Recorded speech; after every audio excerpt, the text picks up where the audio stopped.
चलो, shall we start?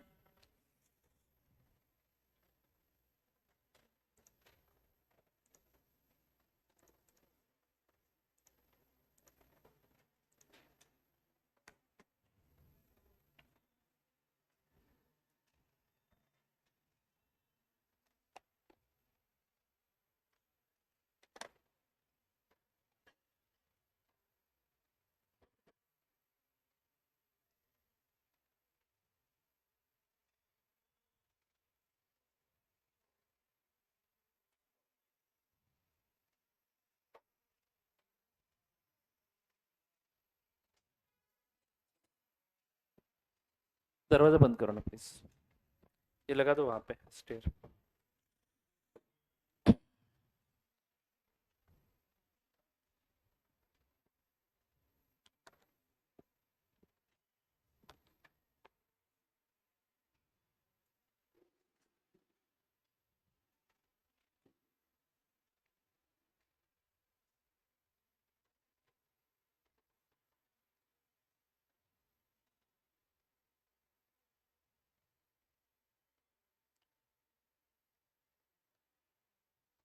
So write down chapter number 11, unit number 3, issue of debentures.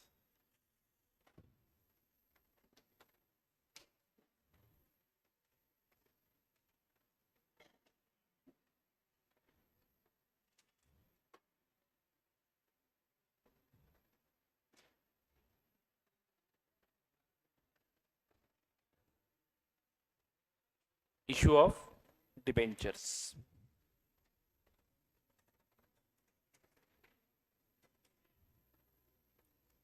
ठीक है, तो basically सबसे पहले समझना है हमें इसका मार्किंग वेटेज देखते हैं।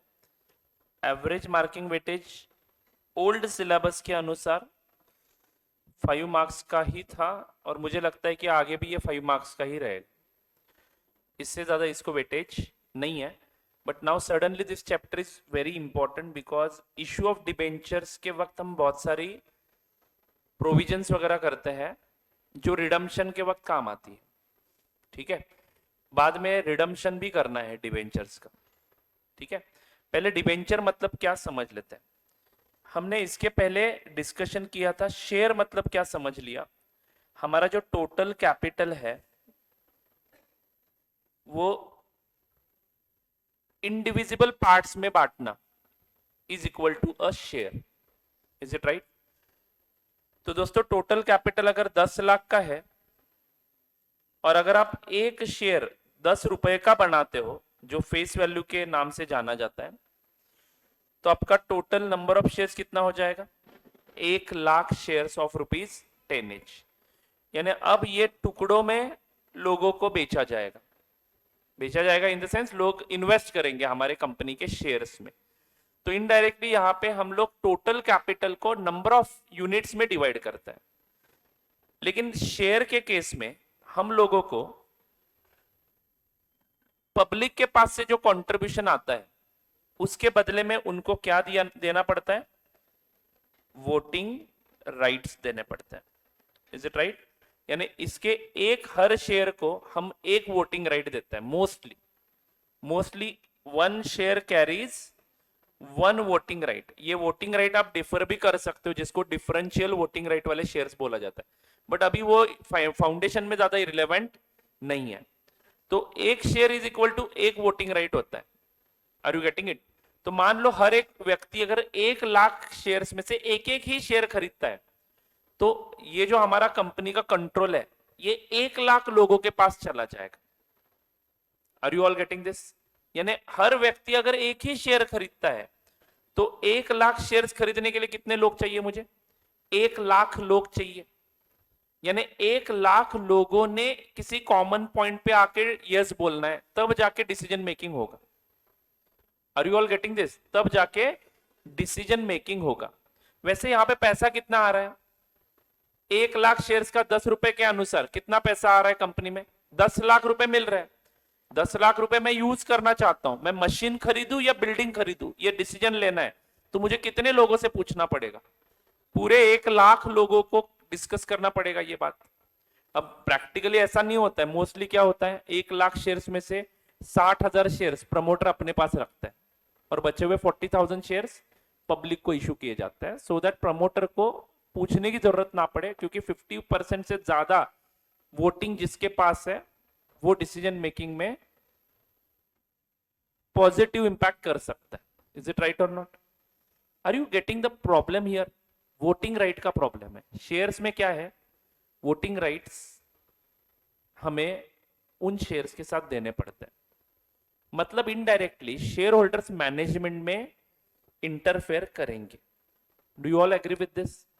शेयर होल्डर्स मैनेजमेंट में इंटरफेयर करेंगे। आपको पैसा भी चाहिए और इंटरफेरेंस भी नहीं चाहिए। आपको पैसा भी चाहिए और इंटरफेरेंस भी नहीं चाहिए। तो what option company can have to raise the money? They can take a loan. But loan में प्रॉब्लम क्या है? लोन हम किसके पास से लेते हैं? मोस्टली बैंक के पास से लेते हैं, और बैंक को देने के लिए हमारे पास वैसे कोई ज्यादा सिक्योरिटी अगर नहीं है, या फिर मान लो हमारा ऑलरेडी लोन लिया हुआ है, तो बैंक हमें एक्स्ट्रा पैसा लोन पे नहीं देती। बैंक हमारा इनकम देखती है कंपनी का, कंपनी के पास कितने एसेट्स हैं वो देखती है, लाइबिलिटीज क्या है कंपनी की, वो सब छानबीन करके बैंक आपको एक पर्टिकुलर अमाउंट ऑफ लोन देती है। और बैंक लोन देगी तो कितना देगी? 10,000 करोड़ का तो लोन अकेला एक बैंक किसी एक कंपनी को नहीं दे सकते। Are you are getting it? तो मुझे बहुत सारा पैसा जमा करना है और मुझे ओनरशिप में इंटरफेरेंस भी नहीं चाहिए। ऑलरेडी मैंने जितने शेयर्स इशू किए हैं, मान लो 1 लाख शेयर्स इशू किए, जिसमें से 60,000 मेरे पास है और 40,000 शेयर्स पब्लिक के पास है। I want to keep this share holding pattern only, but I want to raise money from the market.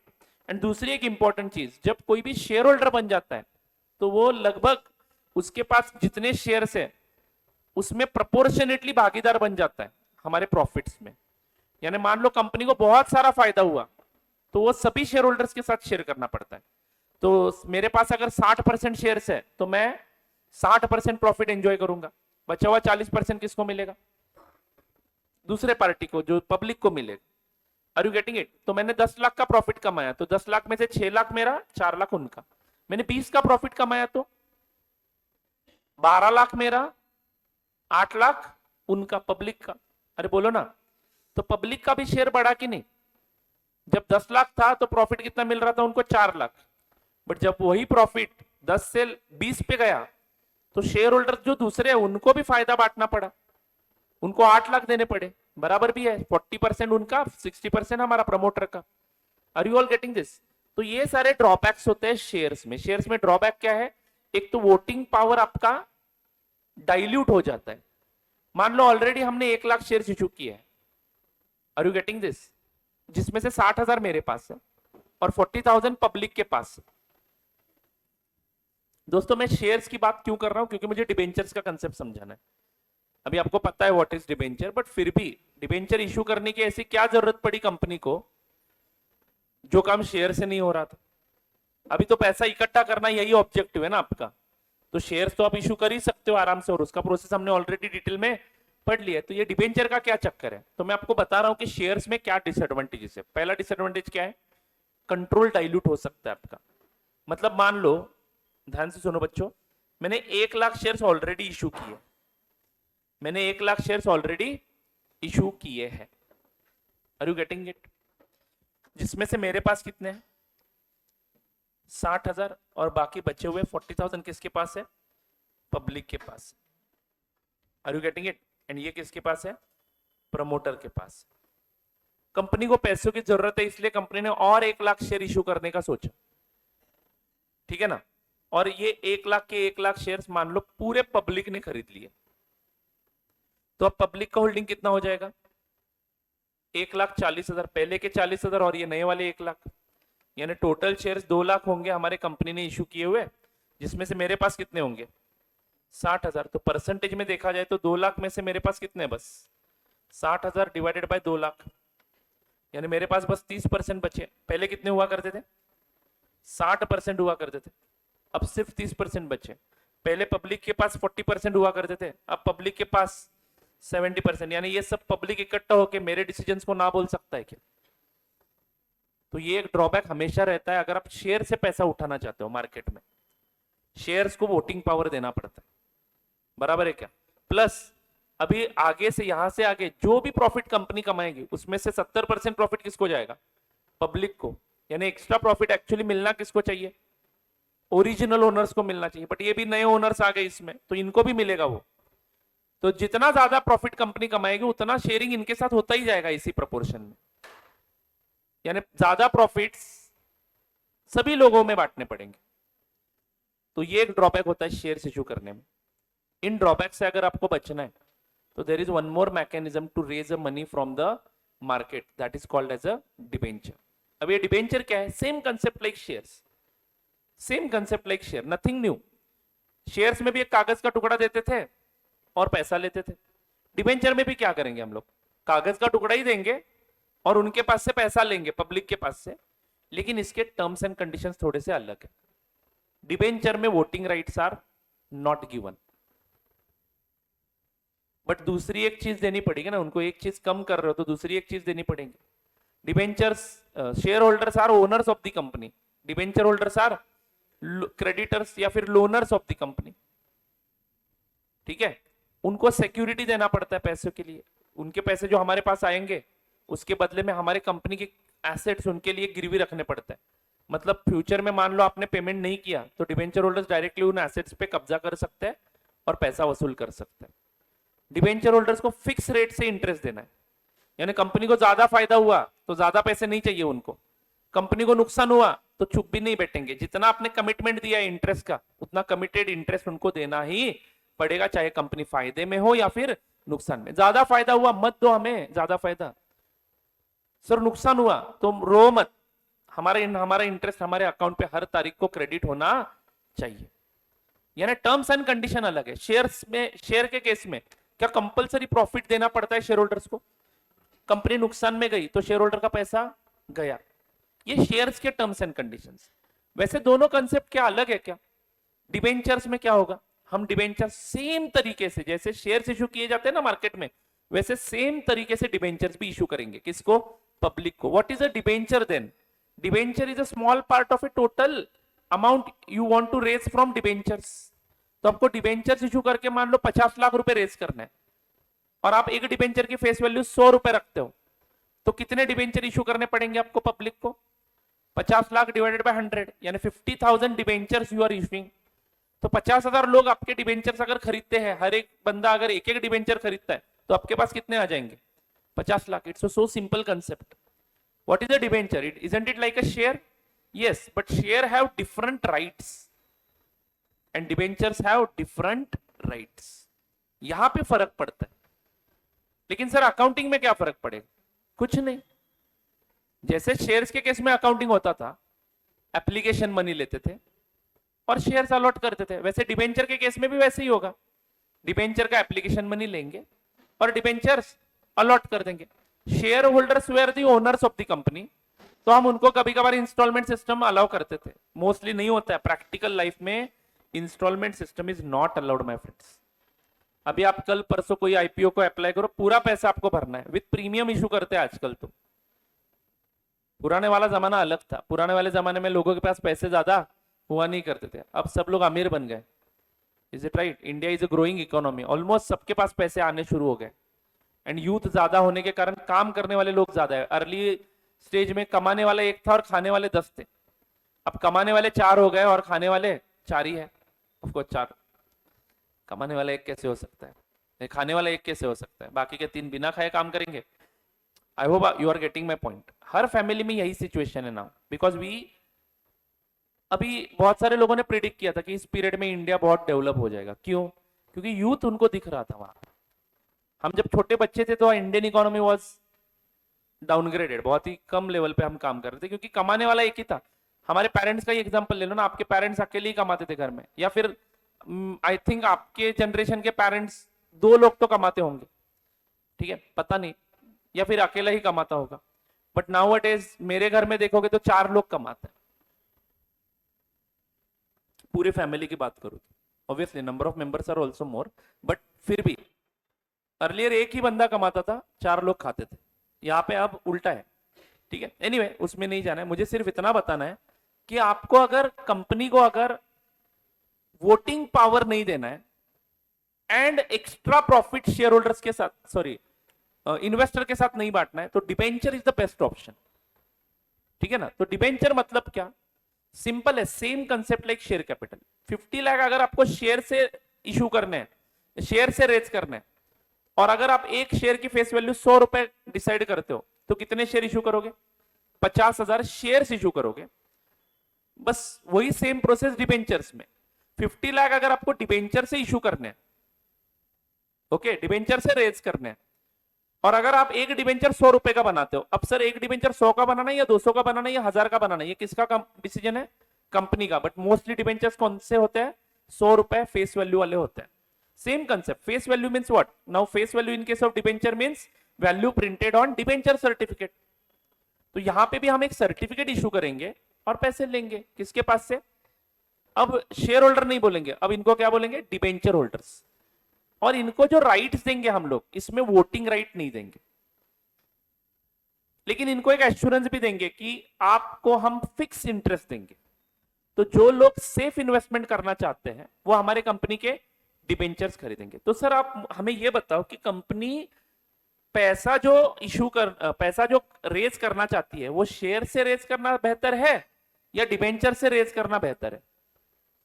उसके लिए आपको सीए इंटर में फाइनेंशियल मैनेजमेंट सब्जेक्ट रखा है, अभी आप अपने दिमाग पे लोड मत दो, दोनों भी ऑप्शंस आपको अभी पढ़ाए जा रहे हैं अकाउंटिंग के कॉन्टेक्स्ट में।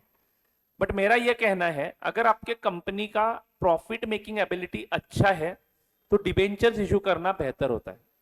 क्योंकि हम लोग देखो 8% रेट से अगर डिबेंचर इशू करते हैं पब्लिक को, तो पब्लिक से हम कितने पे पैसा लेंगे, 8% ब्याज से पैसा लेंगे indirectly. Mechanism is same, 50 lakh रुपए रेज करना है तो 100 रुपए का एक यूनिट बना दो, कितने यूनिट इशू करेंगे, 50,000 यूनिट इशू करेंगे, 50 लाख रुपए कंपनी के पास आ जाएंगे। और इस 50 लाख पे हमें सालाना इंटरेस्ट कितना देना है, 8%। हमने एग्रीड पहले ही बता के रखा है, 8% का इंटरेस्ट देंगे। बात पकड़ में आ रही है क्या। शेयर्स में ऐसा नहीं था, शेयर्स में हम बस 50,000 शेयर्स इशू करेंगे और बिजनेस शुरू करेंगे। एकदम 30% का फायदा हुआ आपको, उनके 50 लाख रुपए लेके आपने इस साल कंपनी में कितना कमा लिया, 30%, यानी 15 लाख कमा लिया। शेयर्स के केस में ये 15 लाख किस में बटेगा, सभी शेयर होल्डर्स में। Are you getting it, number of shares के अनुसार ना, लेकिन जिसके पास ज्यादा शेयर्स उसको उतना प्रॉफिट, जिसके पास कम शेयर्स उसको थोड़ा कम प्रॉफिट। बट परसेंटेज में देखा जाए तो लगभग प्रॉफिट सबको सेम मिलेगा। Are you getting it, percentage में देखा जाए तो, अमाउंट में देखा जाए तो एक को ज्यादा मिलेगा एक को कम मिलेगा। ऑब्वियसली जो ज्यादा इन्वेस्ट करेगा उसको ज्यादा प्रॉफिट, जो कम इन्वेस्ट करेगा उसको कम प्रॉफिट। बट डिबेंचर के केस में ऐसा नहीं होगा। अगर मान लो ऑलरेडी आप शेयर इशू कर चुके हो, आप एक 10-12 लोग मालिक लोग हो, तो आप एक काम करो, 8% से पैसा ले लो, 30% से प्रॉफिट कमाओ, उसमें से 8% उनके दे दो उनको, ऊपर का 12% किसका, सॉरी 30 - 8, ऊपर का 22% किसका, शेयर होल्डर्स का। यानी पैसे लगाए दूसरे लोगों के। हाँ, लेकिन ये कब पॉसिबल है, अगर आप ज्यादा प्रॉफिट से पैसा कमाते हो तो। बट अगर आपने मान लो इन्वेस्टेड अमाउंट पे सिर्फ 5% कमा लिया, तो आप डिबेंचर होल्डर को ये नहीं बोल सकते हो कि भाई हमने 5% कमाया है तो तुम 5% ही दूंगे हम। ऐसा नहीं चलेगा। डिबेंचर होल्डर्स का हक है, उनको जो एग्रीड रेट ऑफ इंटरेस्ट आपने दिया है ना, वो आपको कंपलसरी इंटरेस्ट देना पड़ता है, चाहे फिर आप अपनी कंपनी बेच के भी पैसे क्यों ना दो। तो ये डिबेंचर होल्डर का प्रिविलेज्ड राइट है। एंड शेयर होल्डर का ड्रॉबैक है ये, शेयर होल्डर को फिक्स अमाउंट नहीं मिलता है, प्रॉफिट मिलेगा नहीं मिलेगा गारंटी नहीं है, लॉस हुआ तो कंपनी में कुछ भी नहीं मिलेगा इनको। बट डिबेंचर होल्डर को उनके पूरे पैसे सूट समेत वापस करने पड़ते हैं। ये डिबेंचर्स के नियम होते हैं, ये डिबेंचर्स के नियम होते हैं। तो हमें पहले बेसिकली देखना है कि what is the difference between debentures and shares. तो बात करते हैं एक एक करके। शेयर होल्डर्स को क्या क्या फायदे हैं, इनको मैनेजमेंट में पार्टिसिपेट करने को मिलेगा। अगर कंपनी बहुत ही एक्स्ट्रा प्रॉफिट्स कमाती है तो ये इनको मिलेंगे, लेकिन कंपनी नुकसान में भी जाती है तो इनके पैसे डूबेंगे। डिसीजन आपका है कि आपको शेयर होल्डर बनना है या डिबेंचर होल्डर का। दोनों सिचुएशन में मैं कंपनी हूं और अगर आप इन्वेस्टर हो, तो दोनों सिचुएशन में आपको पैसा देना है और मैं पैसा लूंगा। Is it right. हाँ, मान लो इन्होंने शेयर्स खरीदने का निर्णय लिया, ये ग्रुप ने, और ये ग्रुप ने डिबेंचर्स खरीदने का निर्णय लिया, तो इनको क्या एडवांटेजेस है, इनको वोटिंग राइट्स है, यानी हर डिसीजन में इनको बुलाया जाएगा। इनके पास अगर मान लो मेजोरिटी वोटिंग है तो ये हमारे कंपनी को डोमिनेट करेंगे। Are you getting it. हाँ, आप लोग क्या करोगे, आप लोग भटकना भी नहीं है मीटिंग में मीटिंग में, आप पैसा दे दो, अपना अपना काम देखो। आपको हर साल जो इंटरेस्ट देने का कमिटमेंट हमने किया है वो आपको देंगे, उसी रेट से देंगे, 1 रुपया ज्यादा नहीं देंगे, 1 रुपया कम नहीं देंगे। कंपनी नुकसान में भी गई, डिबेंचर होल्डर्स को इंटरेस्ट देना पड़ेगा, और इनको एक पर्टिकुलर डेट के बाद, 5 साल बाद, 10 साल बाद, जो पहले इशू करते समय एग्रीमेंट हुआ है उसके बाद इनको इनका इनका पैसा वापस दिया जाएगा। आपको पैसा कब मिलेगा वापस, कंपनी जब ताला खरीदेगी तब तक आपको no money will be refunded. Are you getting this? Simple भाषा में बता रहा हूं, पढ़ के बताना क्या मजा है। आई थिंक अपने लॉ में ये सारी बातें सीख ली है, ठीक है ना। बट फिर भी अकाउंट्स में हम लोग पहले ये चर्चा कर रहे हैं कि डिबेंचर्स इशू करना क्यों जरूरी है। तो मैंने उसका सिंपल सा उदाहरण दिया, वोटिंग पावर मुझे नहीं देना है और मुझे फिक्स रेट से एक ऑब्लिगेशन क्रिएट करना है। What is the best option? Issue debentures. Now come back to our subject. मुझे ये नहीं पढ़ाना है what is debenture and what is share, but वो बैकग्राउंड इंपॉर्टेंट है। अब मैं मुद्दे पे आता हूं, मुद्दे पे की बात करता हूं, ठीक है। डिबेंचर इशू करना है मुझे, तो what is the process? Same process like issuing shares, nothing new, okay. But सिर्फ एक चेंज है, कौन सा? डिबेंचर्स मोस्टली हमारे क्वेश्चंस में भी इंस्टॉलमेंट्स पे इशू नहीं किए जाते। एट वन स्ट्रोक आप लोग डिबेंचर इशू कर सकते हो, फेस वैल्यू 100 रुपए की, इशू प्राइस क्या डिसाइड करना है आपके ऊपर है। अब सर डिबेंचर इशू कैसे होंगे? एट फेस वैल्यू कर सकते हो, एट डिस्काउंट कर सकता हूं क्या? यस कर सकते हो, एट प्रीमियम कर सकते हो, कर सकते हो। अब इसके जर्नल एंट्रीज हमें सीखने हैं। Do get it? समझ में आई बात? यानी डिबेंचर यानी कुछ नया नहीं है, हम वही प्रोसेस से फिर से रिपीट करने वाले। तो सर इसमें पढ़ना क्या है? फिर बहुत सारी चीजें पढ़नी है, अकाउंटिंग एंट्रीज पढ़नी है। अगर आप डिस्काउंट पे इशू करते हो तो अकाउंटिंग कैसे होगा डिस्काउंट का, फिर प्रीमियम पे इशू करते हो तो अकाउंटिंग कैसे करना है आपको पता है, सिक्योरिटीज प्रीमियम अकाउंट का फिर से उपयोग करना है आपको।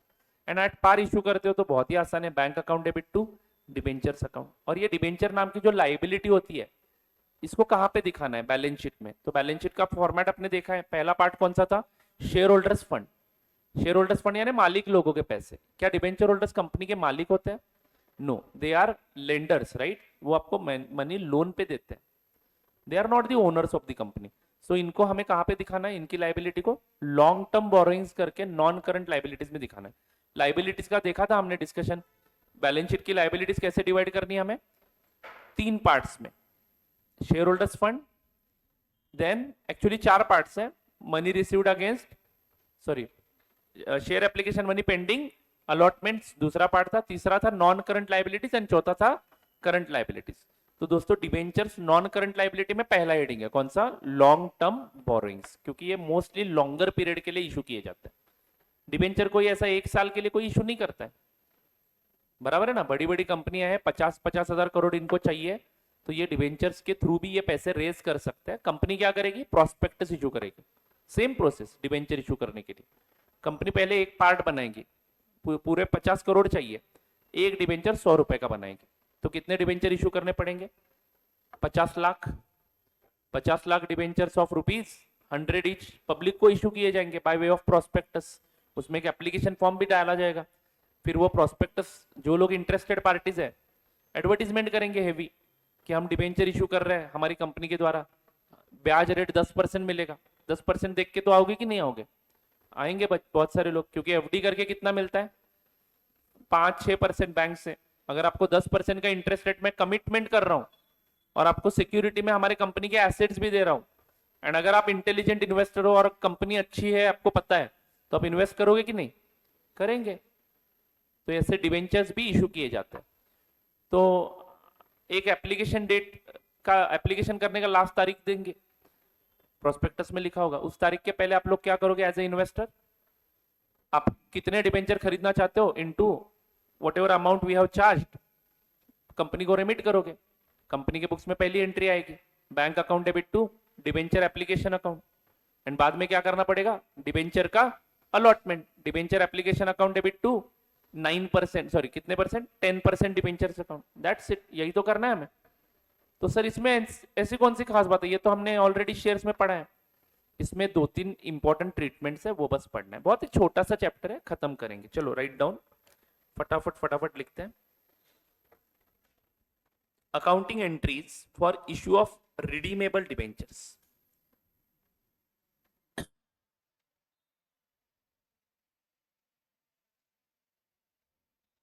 मैंने इसके पहले जो चर्चा की ना अभी तक, वोटिंग राइट्स वगैरह वगैरह, ये सब किसी काम की नहीं है अकाउंट्स के पॉइंट ऑफ व्यू से। बट मैंने बस आपको समझाने का प्रयास किया कौन सी बात का, कि why company shift to debentures instead of equity shares issuing. Logic तो सेम है ना, पैसे से मतलब है ना कंपनी को, चाहे फिर इक्विटी शेयर इशू करो या डिबेंचर। पैसा अगर 50 करोड़ चाहिए तो आप इक्विटी भी इशू करके कर सकते हो, या फिर डिबेंचर भी इशू करके पैसा कलेक्ट कर सकते हो। देन व्हाट्स द डिफरेंस, ये समझ में आना चाहिए। इक्विटी इशू करने में चक्कर क्या है? वोटिंग। आप दूसरे लोगों को अपने कंपनी में इन्वॉल्व करोगे तो आपको तो पता ही है इंसान का कैसा मतलब होता है, राइट? अगर वो इक्वल ओनर हो जाता है तो वो फिर टांग अड़ाएगा आपके हर डिसीजन मेकिंग में। अगर आपको ये नहीं चाहिए तो बेस्ट वे डिबेंचर इशू करो, ठीक है? लेकिन आपके डिबेंचर खरीदने में कोई तो इंटरेस्टेड भी होना चाहिए, क्योंकि बहुत मतलब इन्वेस्टर के परसेप्शन पे होता है। आप इक्विटी खरीदना पसंद करोगे या डिबेंचर्स? अब कुछ लोगों के दिमाग में आया कि सर डिबेंचर्स आर बेटर, वो सेफ इन्वेस्टर्स है, इनको ना 8% से ही मतलब है, बराबर है? मतलब हमारा हमारा पैसा वापस मिल जाए और सालाना 8%, हम खुश है इसमें, पैसे का सिक्योरिटी है इनको। और कुछ लोग बोलते नहीं सर शेयर्स खरीदेंगे, इनको डूबने की बहुत मस्ती है। Is it right? इनको लगता है कि ये क्या बनेंगे कुछ दिनों में, हर्षद मेहता बनेंगे, ठीक है, अच्छी बात है। Depends on the perception of the investor. आपको जो चाहिए वो खरीद लो ना। और कंपनी भी सोचेगी ना कि मैं डिबेंचर इशू करूं या शेयर्स, तो कंपनी को क्या सोचना है? डाइल्यूशन ऑफ कंट्रोल चाहिए, शेयर्स इशू करो, कोई प्रॉब्लम नहीं। फ्यूचर में बहुत ज्यादा प्रॉफिट हुए तो सब लोग मिलके खाएंगे, इशू करो शेयर्स। पैसा वापस नहीं करना है, इशू करो शेयर्स। शेयर्स का पैसा वापस देना होता है क्या? ये मेन रीजन है शेयर्स इशू करने का। शेयर्स का पैसा वापस कब देंगे? जब मरेंगे तभी, यानी सब कंपनी डुबाने के बाद ही शेयर होल्डर के पैसे वापस, नहीं तो पैसे। शेयर्स क्या है? एक स्कैम ही तो है।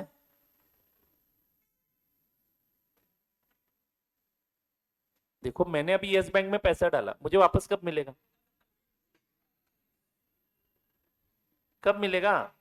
कंपनी के पास से वापस कब मिलेगा? मैं बेच सकता हूं, ये हमने हमने बनाई हुई चीज है यार, वो छोड़ो, वो बाजू में रख दो। मार्केट की बात नहीं करूंगा मैं। मार्केट हम लोगों ने बनाया ना मिलके, इन्वेस्टर लोगों ने। मार्केट कहां पे कंपनी की देन है? मार्केट तुम नलायकों ने बनाया है। तुम मरो, आप क्या करना है करो। 25 रुपए का 40 में बेचो, 40 का 50 में बेचो, तुम लोग देखो। कंपनी को उसके साथ कोई लेना देना नहीं है, याद रखना। कंपनी मुझे मेरा पैसा वापस कब देगी? और जितना इन्वेस्ट किया उतना वापस देगी? नहीं ना। फेस वैल्यू जितना दे सकती वो भी उनके पास एसेट रहे तो। अब यस बैंक का चित्र देख के तो मुझे नहीं लगता है कि कंपनी कभी वापस देगी मुझे पैसा। दिया तो मार्केट ही कुछ दे सकते, नहीं तो क्या। ये रिस्क हमेशा शेयर होल्डर्स के सिर पे होती है ना। और कंपनी को भी टेंशन नहीं है किसका पैसा वापस। यस बैंक के मैनेजमेंट को क्या टेंशन है, किसका पैसा वापस देना है। हाँ, ये लिक्विडेट होगा तब जो रहेगा वो जज दे देंगे। कोई लिक्विडेटर अपॉइंट करेगा कोर्ट, और बाद में वो जो कोर्ट की ओर से आदमी आएगा वो एसेट बेचेगा, कुछ चवन्नी वगैरह जमा होता है तो वो उसमें से डिवाइडेड बाय सब शेयर होल्डर्स कर देंगे। इतना सिंपल है। इक्विटी क्यों इश्यू करती है कंपनी? पैसा वापस नहीं देना पड़ता है। दूसरी चीज, कोई फिक्स कमिटमेंट नहीं है। हाँ, बट उसका एक हेडेक कौन सा है दूसरा? वोटिंग। हाँ, वोटिंग चलो, अगर आप दिमाग लगा के शेयर इशू करते हो, यानी अपने पास हमेशा 60% रखते हो, तो टेंशन नहीं। अभी मेरे को किसी ने कुछ पूछा यस बैंक में कि सर हम क्या डिसीजन ले, मैं चार्टर्ड अकाउंटेंट यहाँ पे बैठा हुआ हूँ, मेरे को एक भी डिसीजन नहीं पूछता, क्योंकि मेरे पास मेजर स्टेक नहीं है, ठीक है ना। तो वोटिंग किसके एंगल से बोल रहा हूं? जिनके पास मेजर स्टेक है उनको हेडेक हो जाता है अगर पब्लिक को ज्यादा शेयर्स गए तो। हाँ, तो ये मेजोरिटी शेयर होल्डर्स को हमेशा याद रखना है, जब कभी भी कंपनी नया शेयर इशू करती है उसमें से 60% अपने पास खरीद के रखना है। नहीं तो पूरा का पूरा पब्लिक को दिया तो एक दिन ऑफिस छोड़ना पड़ेगा। तो ये अंबानी जी इतने सालों से रिलायंस पे कंट्रोल क्यों करते हैं? जब जब नए शेयर्स इशू होते हैं तो अंबानी जी पहला काम क्या करते हैं, अपना होल्डिंग जितना होना चाहिए उतना पहले खुद खरीद लेते हैं और बाकी बचा हुआ गरीबों में बांट देते हैं। Are you getting this? तो आप लोग बोलोगे कि सर अंबानी बहुत बड़ी स्कैम करते हैं, कंपनी लूटी तो उनका भी पैसा लूटेगा ना, वो भी तो है ना बड़े शेयर होल्डर। अरे बोलो, कंपनी कंपनी के फॉर्म को समझने का प्रयास करो दोस्तों, बहुत ही जबरदस्त है।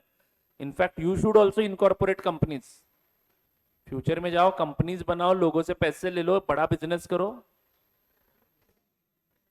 ये भागने की बात दिमाग में क्यों आते हैं नलायक कहीं के, बेसिक ही डिफॉल्ट है देखो। मतलब जैसे कंपनी बनाओ, पैसे ले लो, गायब हो जाओ, इतना आसान भी नहीं है यार। सेबी है, पुलिस पकड़ेगी ना आपको। कहा आउट ऑफ इंडिया? विजू भाई की तरह? विजू भाई छुप छुप के जी रहे, क्या फायदा उस पैसे का भी, उसको कभी भी उठाया जा सकता है इंडिया से। ठीक है, वो गोवा में मस्त एकदम उसका होटल है देखो, उसका बंगलो है, क्या फायदा उसका भी, वो जब्त हो गया।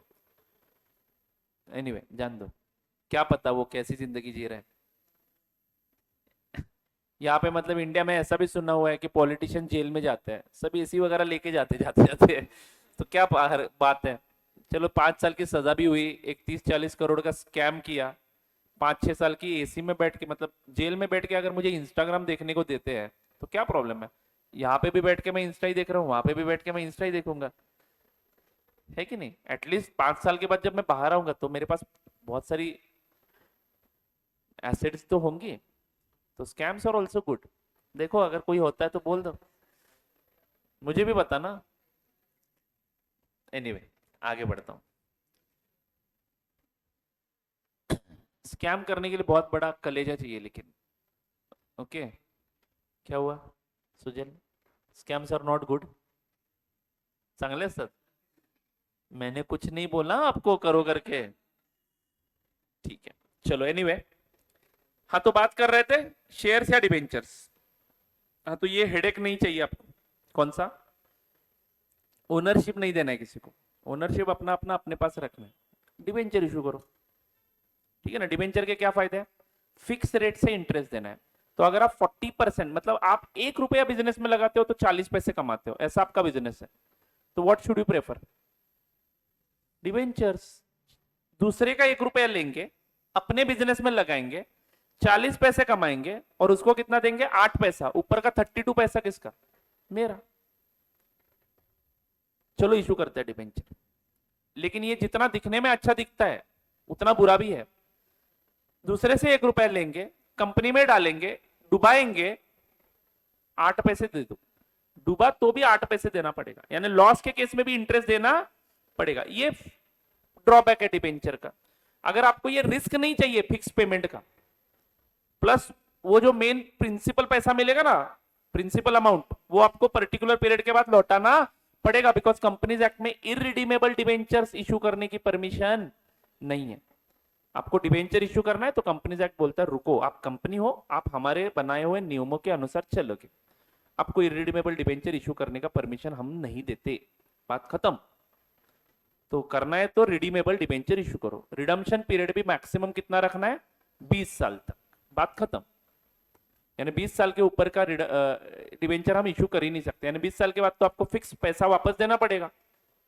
हाँ तो ठीक है, अगर आपके पास उस समय तक बहुत सारा पैसा आने वाला है तो आप दे दो वापस, नहीं दिया तो एसेट बेचो, डायरेक्टर लोगों की किडनी बेचो, नहीं ऐसा नहीं, एसेट बेचो कंपनियों के। Is it right? हाँ तो बस पैसा कहीं से भी जमा करो और इनके पैसे लौटा दो, फिक्स। तो डिबेंचर होल्डर सारे हैप्पी ना हो। कौन है डिबेंचर होल्डर्स? हमारे ये वाले लोग। कंपनी अगर खराब परफॉर्म भी करती है तो आपका पैसा मिलेगा, ये डिबेंचर की ब्यूटी है। मतलब इन्होंने क्या किया है, पैसे रेज करने के मैकेनिज्म्स को अलग अलग राइट्स देके रखे। इक्विटी से रेज करना है तो इक्विटी, मतलब हर एक को अपने अपने सहूलियत के हिसाब से पैसे रेज करने का चांस दिया जा रहा है। तो जो कंपनी डिबेंचर में बिलीव करती है वो डिबेंचर इशू करेंगी, जो कंपनी को पैसे लौटाने नहीं है, ज्यादा समय के लिए पैसे चाहिए, 20 साल से ज्यादा पीरियड के लिए, तो वो कंपनियां शेयर्स इशू करेगी। अब हमें अकाउंटिंग सीखना है तो आ जाए अकाउंट्स में, समझ में आया सबको डिबेंचर क्या होता है नॉल? फाइन। तो अकाउंटिंग सीखने के लिए पहले डिबेंचर समझना जरूरी था। आई होप आप लोगों को डिबेंचर समझ में आया। सेम मैकेनिज्म, नथिंग न्यू, बस इसके राइट्स अलग है। Okay fine. तो यहां पे डिबेंचर्स का मतलब दिया है, it is a instrument by offering the same to the public for subscription, one of the source of financing business activities। Equity shares भी हम लोग बिजनेस को फाइनेंस करने के लिए इशू कर रहे थे। डेब्ट financing does not only helps in reducing the cost of capital. अब ये क्या चक्कर है कॉस्ट ऑफ कैपिटल, बेटा 30% का प्रॉफिट हुआ तो शेयर होल्डर्स को कितना देना पड़ेगा, पूरा 30%। बट अगर 30% का उनके इन्वेस्टेड अमाउंट पे प्रॉफिट हुआ तो उनको कितना देना पड़ेगा, ओनली 8%। तो आपका कॉस्ट ऑफ कैपिटल कितना आया यहाँ पे, 8%। वही अगर शेयर इशू करते हो तो 30% आ रहा था, तो आपका कॉस्ट ऑफ कैपिटल इसके कारण घटता है। ठीक है। Debenture is one of the most commonly used डेब्ट instrument issued by the company to raise the funds for the business. इसको डेब्ट इंस्ट्रूमेंट बोला जाता है। क्या बोला जाता है, डेब्ट इंस्ट्रूमेंट। क्यों, क्योंकि इट इज अ डेप्ट ओनली। आपको आज नहीं तो कल ये पैसे पक्का लौटाने हैं, एक पर्टिकुलर पीरियड के बाद ये पैसा लौटाना है, तो इट इज अ डेप्ट। But we don't call shares money as a डेप्ट। Why, because there is no commitment given by you for the return of the money. क्या इक्विटी डेप्ट है, no, it is a share holders fund my friends, it is a share holders fund. मालिक का पैसा है, आप मालिक हो, आओ बैठो, आप ही की तो कंपनी है, आपने पैसा लगाया हुआ है, हम आपको पैसे क्या वापस देंगे, ये तो आप ही की कंपनी है। यस बैंक मेरे को ऐसे ट्रीट करते, पता है क्या आपको, डीमार्ट वाले ऐसे ट्रीट करते हैं मुझे, आप ही की कंपनी है, आपको पैसा वापस देने की क्या जरूरत है, पूरा पैसा पूरा कंपनी आपका है। हाँ, आपके शेयर जितने उतने तक। क्या पूरी कंपनी लोगे, दमानी वहां पे चिल्लाएगा फिर डीमार्ट का मालिक। चलो जी आगे बढ़ू क्या, फाइन। बट डिबेंचर के केस में ऐसा नहीं है। डिबेंचर के केस में 5 साल के बाद वो पैसा वापस देना है, इसलिए डेप्ट इंस्ट्रूमेंट बोला जाता है। ओके, अरे बोलो बच्चों। तो डिबेंचर मींस, एनीवे जान दो ये सब बातें, ये आप बाद में पढ़ लेना। ओके, मैंने आपको ऑलरेडी बताया what is the main thing. No company shall issue. अब लोगों के दिमाग में उल्टे चक्कर आने लगे, क्या डिबेंचर भी इशू करते और एक एक वोटिंग राइट दे देते, क्या कौन रोकेगा हमें। तो कंपनीज एक्ट बोलता है, शाना है तू, debentures can not be issued with voting rights. MCQ के पॉइंट ऑफ व्यू से इंपॉर्टेंट है, डिबेंचर्स को वोटिंग राइट कभी कंपनी नहीं दे सकती है। किसने रोका है, कंपनीज एक्ट ने। आर यू गेटिंग दिस, नहीं तो फिर शेयर्स में और डिबेंचर्स में क्या फर्क रहेगा। तो अच्छा है ना सब लोग, मैं भी फिक्स रेट ऑफ इंटरेस्ट वाले शेयर्स खरीदता हूं, शेयर्स ही हो जाएगा ना वो, अगर वोटिंग राइट दिए तो वोटिंग राइट वाले चिल्लाएंगे, फिर बाकी के शेयर होल्डर चिल्लाएंगे। इज इट राइट और नॉट।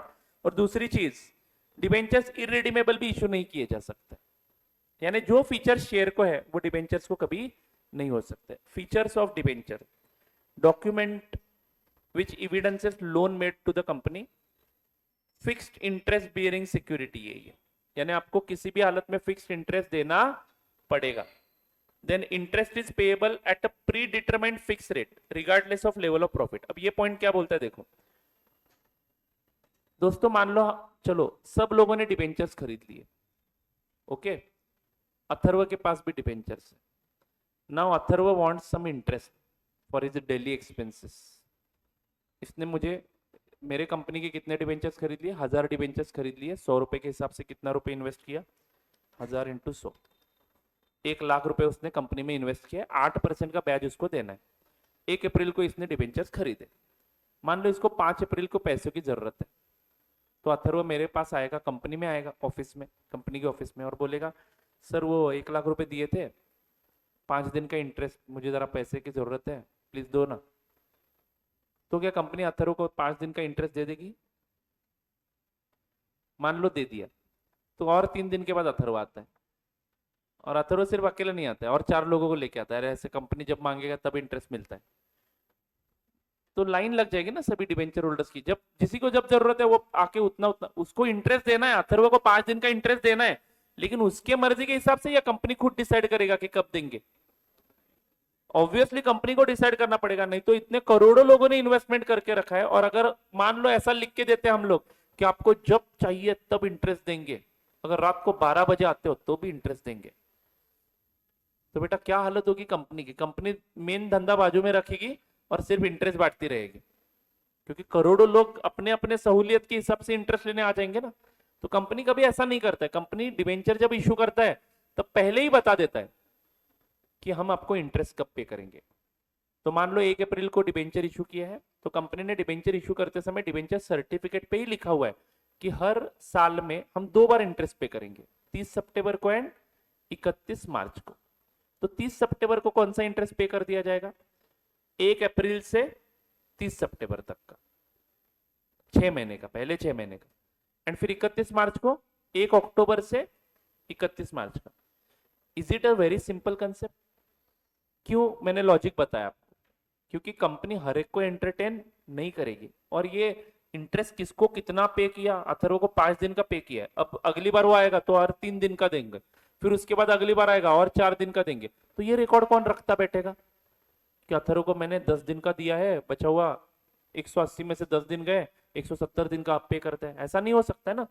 कंपनी सब चीजें ध्यान में नहीं रख सकती, तो कंपनी ने स्ट्रेट फॉरवर्ड बोल दिया कि हम इंटरेस्ट पे करेंगे कब, 30 सितंबर को एंड 31 मार्च को। अब ये बताना क्यों जरूरी है, क्योंकि कभी कभार आपको इंटरेस्ट की भी एंट्रीज करनी है डिबेंचर्स के ऊपर, तो इंटरेस्ट स्पेसिफिक डेट्स पे दिया जाता है। Interest is payable at a predetermined fix rate, यानी रेट भी उसका फिक्स होता है regardless of level of activity. And interest कब पे किया जाता है, when interest falls due on specific dates decided by the company. These dates are decided by the company. Are you getting this my friends? Mostly साल में 2 बार interest पे किया जाता है, नहीं तो साल में 1 ही बार इंटरेस्ट पे किया जाता है। ओके पूरे बैंक भी कब इंटरेस्ट देती है आपको, एफडी पे, एफडी मैच्योर्ड हो जाने के बाद, अगर आपकी 3 साल की एफडी है, हाँ वो अभी ऑप्शंस होते हैं आपके पास, अगर आप क्वार्टरली चाहते हो, मतलब उसमें ऑप्शन में मंथली क्वार्टरली ये सब होता है, ठीक है, तो आप जो सिलेक्ट करते हो उसके हिसाब से बैंक आपको इंटरेस्ट देती है। बट मोस्टली जो टाइम एफडीज होती है, टाइम डिपॉजिट्स, जिसमें इंटरेस्ट आपको एंड में ही मिलेगा, वो वाली एफडीज ज्यादा होती है देखो बैंक की तरफ से, ठीक है। जो अगर आप क्वार्टरली इंटरेस्ट निकालना चाहते हो तो बैंक आपको थोड़ा सा इंटरेस्ट रेट कम देगी, वो बैंक का छोड़ दो। अभी डिबेंचर्स में मोस्टली इंटरेस्ट कब दिया जाता है, स्पेसिफाइड डेट्स पे जो कंपनी डिसाइड करती है। क्लियर है क्या दोस्तों? Fine. The original sum is repaid at a specified future date or it is converted into shares or other debentures. तो डिबेंचर्स दो प्रकार के, दो नहीं बहुत प्रकार है डिबेंचर्स के, depending upon the different basis. यानी कन्वर्टेबिलिटी के पॉइंट ऑफ व्यू से सोचूं तो there are 2 types of debentures, convertible debentures, non convertible debentures. Convertible debentures are those debentures which at a specified date in future gets converted into equity shares or any other security, preference shares में भी convert हो सकते हैं। यानी company ने पहले ही issue करते समय बताया कि पहले 5 साल तक ये डिबेंचर्स रहेंगे और उसके बाद हम आपको एक ऑप्शन देंगे, अगर आप चाहते हो तो हमारे डिबेंचर्स के बदले शेयर्स खरीद सकते हो। अब ये क्यों करते हैं सर कंपनी वाले? मान लो कंपनी को पहले 5 सालों में बहुत सारे प्रॉफिट मिलने वाले, क्योंकि अभी अभी बिजनेस शुरू हुआ है ना, तो पहले 5 सालों में बहुत प्रॉफिट मिलने वाले हैं।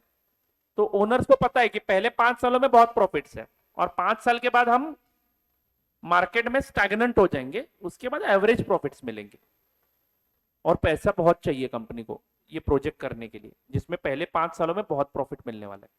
तो क्या पसंद करोगे, इक्विटी शेयर्स पसंद करोगे इशू करना या डिबेंचर्स? डिबेंचर इशू करो ना यार। आपको अगर पता है मैनेजमेंट कितनी होशियार होती है, देखो शेयर होल्डर्स कितने होशियार होते हैं। शेयर होल्डर सोचेंगे कि पहले 5 सालों के profit who should enjoy it, हमने कंपनी बनाई है। ये डिबेंचर होल्डर्स को अगर आप डिबेंचर्स के बदले शेयर्स दे दोगे तो क्या हो जाएगा, ये भी प्रॉफिट में भागीदार बन जाएंगे, और जितना ज्यादा प्रॉफिट हम कमाएंगे वो सब में बटेगा। इससे अच्छा है कि हम एक फिक्स रेट से लोन लेते हैं अभी डिबेंचर्स, तो 8% से डिबेंचर इशू करेंगे। देखो अभी मजा, तो पहले जो ज्यादा प्रॉफिट्स होंगे उसमें से 8% किसको देना पड़ेगा, डिबेंचर होल्डर्स को देना पड़ेगा। जितना पैसा उनका लिया है उसके ऊपर 8% इनको देना पड़ेगा। बचा हुआ एक्स्ट्रा प्रॉफिट कौन एंजॉय करेगा, शेयर होल्डर्स। दूसरे साल भी शेयर होल्डर्स, तीसरे साल भी यही होगा, चौथे साल भी यही होगा, 5वें साल भी यही होगा। अब 5 साल के बाद कंपनी नॉर्मल प्रॉफिट कमाने वाली है, तो अब इनको क्या बोलेंगे, कि चलो आपके डिबेंचर्स लौटाने से अच्छा है कि आप हमारे कंपनी के शेयर होल्डर्स क्यों नहीं बनते। तो इनको पैसा हमने वापस दिया भी नहीं और इनको हमने क्या कर दिया, मालिक बना दिया बाद में। तो ऐसा भी स्कैम हो सकता है, ठीक है। इसको बोलते हैं स्कैम के एंगल से ही मत देखना, ठीक है। बाद में अगर कंपनी अच्छा परफॉर्म कर रही है तो यू विल परचेस, ऑप्शन दिया जाता है, जिसको खरीदना है वो शेयर खरीदेगा, नहीं खरीदना है तो जाओ, आपको आपका पैसा वापस कर देंगे। तो there are two types of debentures. ऐसे कन्वर्जन किया बाद में शेयर्स में तो those are called as convertible debentures. And conversion नहीं करना है, पहले ही बताएगी कंपनी इशू करते समय whether the debentures are convertible और नॉन कन्वर्टिबल। नॉन कन्वर्टिबल है तो क्या करना पड़ेगा, पक्का 5 साल के बाद पैसा लौटाना पड़ेगा। नहीं तो हम कन्वर्जन का भी ऑप्शन दे सकते हैं। मैंने बताया कि कन्वर्जन का ऑप्शन मोस्टली कंपनियां कब यूज करती है, ठीक है ना, अर्लियर स्टेज में। नहीं तो ऐसा भी हो सकता है, ये तो थोड़ा सा इंटेंशन इनका गलत है। ऐसा भी हो सकता है कंपनी को पहले 5 साल में इंटरेस्ट लायबिलिटी चलती है, लेकिन 5 साल के बाद इंटरेस्ट लायबिलिटी नहीं चाहिए तो कन्वर्ट इट। हाँ, अगर डिबेंचर होल्डर्स हाँ बोल रहे तो कन्वर्जन में आ जाएंगे, नहीं तो नहीं, उनके उनके पैसे वापस कर देंगे। लेकिन कन्वर्जन का ऑप्शन है तो उस डिबेंचर को क्या बोलता है, कन्वर्टिबल डिबेंचर्स। एंड कन्वर्जन का ऑप्शन नहीं है तो non convertible debentures. Is it right? यानी ये तो पक्का है कि डिबेंचर एक तो शेयर्स में कन्वर्ट होगा, नहीं तो उसका रीपेमेंट किया जाएगा। It may or may not create charge on the asset. अब चार्ज के एंगल से there are two types of debenture, secured debentures and unsecured debentures. Secured debentures मतलब कौन से, जिनके पैसों के बदले हमने कुछ उनको एसेट्स गिरवी रखे हैं। अब एसेट यूज कौन करेगा, कंपनी ही करेगी, लेकिन उस एसेट पे किसका अधिकार होगा, डिबेंचर होल्डर्स का। ये अधिकार कहां पे रिकॉर्ड करके रखा जाता है, आरओसी के पास। आरओसी के पास चार्ज क्रिएट करके रखा जाता है, यानी आरओसी की इसकी जानकारी दी जाती है कि इस पर्टिकुलर प्रोजेक्टर पे किसका हक है, डिबेंचर होल्डर्स का। मान लो मैंने डिबेंचर होल्डर्स का ईपीए ने पेमेंट नहीं किया, तो डिबेंचर होल्डर्स ऐसे आएंगे, स्क्रू ड्राइवर लेके आएंगे, चढ़ेंगे वहां पे, प्रोजेक्टर निकालेंगे, बेचेंगे और अपना अपना पैसा वसूल करेंगे। Do you get it? ये अधिकार दिया है उनको, चार्ज क्रिएशन बोलते हैं। आपने लॉ में सुना होगा चार्ज क्रिएशन, नहीं इंटर में सुनोगे, जान दो अभी, ठीक है। बट अगर मान लो किसी डिबेंचर को मैंने एज ए सिक्योरिटी ये प्रोजेक्टर दिया है, तो वो डिबेंचर्स कौन से कैटेगरी में आ जाएंगे, सिक्योर्ड डिबेंचर्स। एंड अगर मैंने कुछ भी नहीं दिया, मतलब देखो दोस्तों, this is a pure agreement. जब डिबेंचर्स इशू किए जाते हैं तभी सारी बातें बतानी पड़ती है, वो सब पढ़ के ही लोग इन्वेस्ट करते हैं। तो हमने पहले ही डिबेंचर इशू करते समय बताया था कि हम आपको सिक्योरिटी में कुछ भी नहीं दे सकते हैं, और फिर भी आप डिबेंचर खरीद रहे हो, तो पॉसिबल है कि नहीं? यस, कंपनी अगर दमदार है और अगर आपको पैसा लगता है कि इतना चाहिए मुझे, तो आप इन्वेस्ट कर सकते हो। You can take a risk, that depends on the investor कि वो इन्वेस्ट करेगा कि नहीं करेगा। कंपनी ने साफ साफ बता दिया कि हमने कुछ भी सिक्योरिटी नहीं देनी है, आप पैसा दे दो, हम आपको 5 साल के बाद पैसा वापस करेंगे, बदले में सिक्योरिटी के तौर पे कुछ भी नहीं मिलेगा। If you are interested you will invest, if you are not interested you will not invest. समझ में आया क्या? लेकिन अब जो मैं डिबेंचर इशू कर रहा हूं, ये कौन से प्रकार के हो गए, अनसिक्योर्ड डिबेंचर्स। एंड मैंने पहले ही बता के रखा है कि आपको डिबेंचर्स के बदले हम हमारे इन एसेट्स को सिक्योरिटी के तौर पे दे रहे हैं। यानी अगर हम पेमेंट नहीं करते तो इस एसेट पे कब्जा करो और एसेट आप खुद बेच के पैसे वसूल करो। तो उस केस में आप लोग कौन से डिबेंचर होल्डर्स बन जाओगे, सिक्योर्ड। ठीक है ना? आई होप आपको समझ में आ रहा है। ठीक है, डिबेंचर्स कैन बी ब्रॉट और sold through stock exchange at a price above और बिलो इट्स फेस वैल्यू। बहुत ही इंपॉर्टेंट है। एक बार अब कंपनी ने डिबेंचर इशू कर दिए, तो अभी अथर्व के पास कितने डिबेंचर्स हैं, 1000 डिबेंचर्स है, 100 रुपए के, लाख रुपए उसने इन्वेस्ट किए। इंटरेस्ट तो इसको time to time specified dates पे ही मिलेगा। अगर मान लो अथर्व को अभी 80,000 की जरूरत है, तो वो कंपनी में आके बोल सकता है क्या कि मेरे डिबेंचर के पैसे मुझे अभी लौटा दो? बोल सकते हो क्या? नहीं ना, कंपनी ने पहले ही कमिटमेंट देके रखा है। डिबेंचर का पैसा वापस कब मिलेगा, 5 साल बाद। तो 5 साल तक अथर्व कंपनी में पैसा मांगने के लिए नहीं आ सकते। तो अथर्व के दिमाग में क्या आया, अब मेरे को तो पैसा चाहिए और मेरे डिबेंचर सभी किसी काम के नहीं है, क्योंकि इसका पैसा कब मिलेगा, 5 साल के बाद। तो अथर्व ने उस कागज के टुकड़े को क्या कर दिया, कमोडिटी बना दिया, और सुजल को जाके बोला कि सुजल मुझे पैसे चाहिए, मुझे अभी बहुत जरूरत है, तो मैं ये एक डिबेंचर जो 1 लाख रुपए का है, या फिर 1000 डिबेंचर जो 1 लाख रुपए के, तो मैं 80,000 में बेचने के लिए तैयार हूं, खरीदोगे क्या? तो सुजल ने इमीडिएटली कैलकुलेटर निकाला, 80,000 अभी दूंगा, 2 साल 3 साल के बाद मुझे 1 लाख मिलेगा, 20,000 रुपये मिल रहा है, प्लस ब्याज मिलेगा हर साल, वो अलग। सुजल खुश होके बोला हाँ मैं खरीदता हूं। तो ये मार्केट बनाया देखो नालायक लोगों ने। कंपनी इसमें इंटरेस्टेड नहीं है मार्केट में, मार्केट किसने बनाया? इन्वेस्टर ने।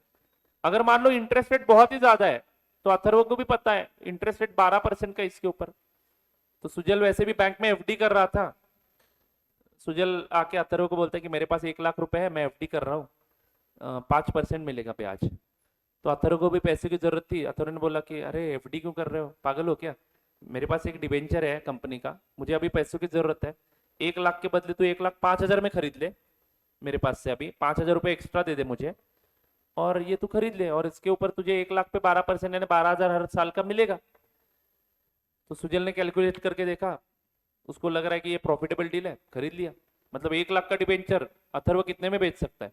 1,05,000 में भी बेच सकता है। ये मार्केट है बच्चों, इट डिपेंड्स। मार्केट में कोई भी प्राइस हो सकता है डिबेंचर्स। हम इसकी बात ही नहीं करने वाले, हम किसकी बात करेंगे? कंपनी इशू करेगी डिबेंचर्स, किसको? Public, first time. Are you getting this? और उसका अकाउंटिंग ट्रीटमेंट हमें देखना है। Fine. Difference between debentures and shares I have already gone through, पढ़ लो एक बार कभी फ्यूचर में समय मिला तो। Types of debentures on the basis of security, debentures are of 2 types, बोलो कौन से? Secured, unsecured. Then on the basis of convertibility, I have discussed this, convertible debentures, non-convertible debentures. On the basis of permanence, redeemable debentures, irredeemable. क्या company irredeemable debenture issue कर सकती है? No. Companies act में दिया हुआ, मैं नहीं बोल रहा हूं। On the basis of negotiability, registered debentures, bearer debentures. bearer debenture क्या कंसेप्ट है समझाता हूं। अब जो अथर्व अपने नाम पे जो डिबेंचर्स होल्ड करके रखता है, वो जब बेचता है ना, तो उसको कंपनी को इन्फॉर्म करना पड़ता है कि मैंने ये डिबेंचर्स सुजल को बेचे। Are you getting it? समझ में आया क्या? फिर कंपनी अपने रिकॉर्ड्स में नाम बदल देती है, अथर्व का नाम स्ट्राइक ऑफ कर देती है और सुजल का नाम ऐड कर देती है। ये सब बातें कहां से होती है आजकल? Demat accounts. डिबेंचर का भी मार्केट होता है जैसे शेयर्स का मार्केट होता है। हाँ, बहुत सारे लोग डिबेंचर मार्केट में ट्रेड नहीं करते हैं, बट डिबेंचर्स का भी एक मार्केट होता है। ओके, तो वो सेम तरीके से चलता है जैसे शेयर का मार्केट चलता है। Are you getting this? हाँ, तो ये सारे डिबेंचर्स मोस्टली कौन से होते हैं जो मार्केट में ट्रेड होते हैं? रजिस्टर्ड डिबेंचर्स होते हैं। But there is a concept of bearer debenture also, जो कंपनी इशू करते समय लिखती है। जिस किसी के पास भी ये सर्टिफिकेट होगा, he will be the owner of the debentures. तो कितना आसान है देखो बेचना, रजिस्ट्रेशन वगैरह करने की कुछ जरूरत नहीं है। सिंपली सुजल ने वो डिबेंचर्स अथर्व को दे दिए, अथर्व मालिक हो गया। चुराया भी जा सकता है, जिसके पास ये डिबेंचर सर्टिफिकेट है वो डिबेंचर का मालिक, बात खत्म। बियरर डिबेंचर्स, सिंपल भाषा में बता रहा हूं, ठीक है। हाँ, इंटरेस्ट किसको मिलेगा? जिसके पास वो सर्टिफिकेट है, बियरर डिबेंचर है। Are you getting it? हाँ, प्रायोरिटी के बेसिस पे। अब डिबेंचर्स भी इशू करते समय कंपनी क्या करती है? मल्टीपल टाइम्स डिबेंचर इशू करती है। तो मान लो करोड़ों का एसेट है और 50 लाख रुपए का डिबेंचर इशू किया है, तो 1 करोड़ के ऊपर का एसेट है, 50 लाख रुपए का डिबेंचर इशू किया, उनको हमने एज ए सिक्योरिटी दे दिया, तो 1 करोड़ में से 50 लाख ही उनका हक है ना। एसेट बेच के अगर 1 करोड़ आता है तो डिबेंचर होल्डर्स अपने पास कितना रखेंगे? 50 लाख, और ऊपर के 50 लाख किसको दिए जाएंगे? कंपनी को देने पड़ेंगे। They can not say that कि 1 करोड़ की एसेट है वो हमारी है और अब 1 करोड़ रियलाइज हो तो हम 1 करोड़ लेंगे, ऐसा नहीं। ऊपर जितना 50 लाख तक का डिबेंचर है उतना ही उनका। तो वही सेम एसेट हम अगर मान लो किसी दूसरे डिबेंचर होल्डर को दे देते हैं सिक्योरिटी में, मान लो 2 साल के बाद हमने और डिबेंचर इशू किए, पहले वाले जो थे वो फर्स्ट डिबेंचर थे और दूसरे वाले जो है वो सेकेंड डिबेंचर है। मुझे पता है कि एसेट की वैल्यू 1 करोड़ से ज्यादा है, तो 50 लाख पहले ही मैंने एसेट सिक्योरिटी के तौर पे किसको दे रखी है? पहले सेट ऑफ डिबेंचर होल्डर्स को। अब मैंने वही सेम एसेट दूसरे डिबेंचर होल्डर्स को दे दी, तो झगड़ा होगा ना इन दोनों में रिकवरी के समय। दूसरे वाले बोलेंगे ये हमारा एसेट है, पहले वाला बोलेगा नहीं हमारा एसेट है, तुम अब भी आए हो, मैं पहले से हूं। बराबर है कि नहीं? हंसने की क्या बात है, बराबर है ना? तो ये जो अलग अलग डिबेंचर होल्डर्स के झगड़े हैं ये कैसे सुलझेंगे फिर? तो कंपनी पहले ही क्लैरिफाई कर देती है कि ये फर्स्ट मॉर्गेज डिबेंचर्स है एंड ये सेकंड मॉर्गेज, मतलब इनका पहला अधिकार है और दूसरा इनका। Is it right? अरे बोलो। फाइन। नाउ काम की बात है, यहां से ऊपर की सारी बातें जस्ट एमसीक्यू के पॉइंट ऑफ व्यू से इंपॉर्टेंट थी, which I have tried to explain in a very simple language. Okay, I hope you got it. But last में मुझे बस समझना क्या है, इस सभी डिस्कशन का सारांश क्या है? बोलो। डिबेंचर एंड शेयर्स इशू करने का प्रोसेस एक ही होता है और अकाउंटिंग भी बिल्कुल सेम टू सेम है, तो करें अकाउंटिंग। हाँ, लेकिन एक ही फर्क है, डिबेंचर्स डिस्काउंट पे भी इशू किए जा सकते हैं कंपनी के द्वारा, शेयर्स डिस्काउंट पे इशू नहीं किए जाते थे। एंड डिबेंचर्स प्रीमियम पे भी इशू किए जा सकते हैं, उसके एंट्रीज तो आप ही बताओगे। And most of the question में पैसा कैसे आएगा, इंस्टॉलमेंट में या वन स्ट्रोक में? वन स्ट्रोक में ही आएगा। वन स्ट्रोक में आया तो हम अकाउंटिंग कर सकते हैं, आसान है। इंस्टॉलमेंट में आया तो हम उसमें एक्सपर्ट ही है, क्योंकि पिछले सारे टॉपिक में हमने वही किया है। Is it right? तो let's start with the issue of debentures. लेकिन बिफोर दैट हमारे नोट्स में कुछ तो होना चाहिए ना, तो लिखते हैं अकाउंटिंग एंट्रीज। या आई थिंक लिखते लिखते हम आगे गए।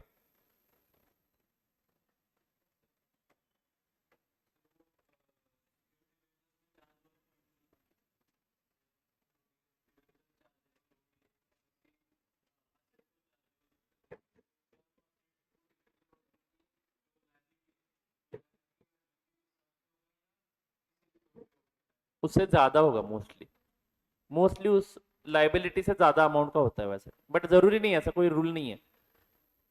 पार्टली सिक्योर्ड हो जाएंगे अगर आधी वैल्यू है, समझ लो, मान लो एसेट की वैल्यू है 20 लाख एंड लोन की अमाउंट है 50 लाख, तो 20 लाख तक ही उनका सिक्योरिटी, तो टोटल 50 लाख के डिबेंचर में से 20 लाख के सिक्योर्ड माने जाएंगे एंड 30 लाख के डिबेंचर्स अनसिक्योर्ड माने जाते हैं। बट ऐसा कोई मतलब मोस्टली कोई भी डिबेंचर्स खरीदते समय ये देखेगा ना कि पूरा का पूरा लोन कवर होता है कि नहीं, otherwise it will be called as partly secured debentures and जो unsecured portion है that is unsecured debentures। Accounting कुछ नहीं करना है इसका, ये सिर्फ पेपर वर्क होगा, एंट्रीज कुछ नहीं मारने ना। तुमने अगर कोई एसेट सिक्योरिटी पे दे दी डिवेंचर होल्डर्स को, तो तुम एंट्री क्या करोगे? कुछ नहीं।